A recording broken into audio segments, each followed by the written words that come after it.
निर्वाचन परवर्ती हिंसा रोकवा पुलिस पदक्षेप। खलिकोट थाना अंचल राति 8:30 रु दोकान बजार बंद निर्देश।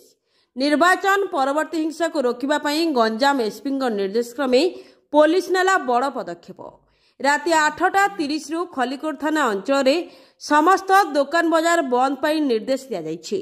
डाकबाजी जंत्र जोगे आज पुलिस यह घोषणा करिछि।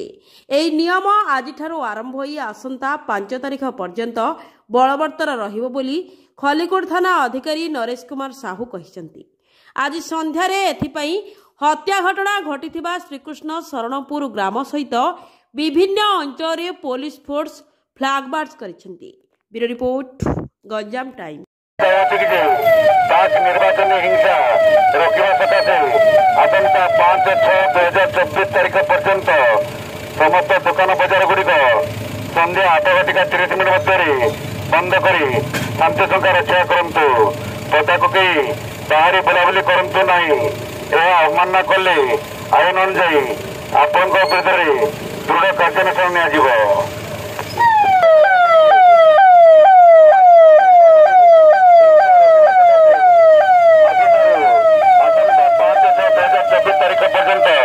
समस्त दुकान बजार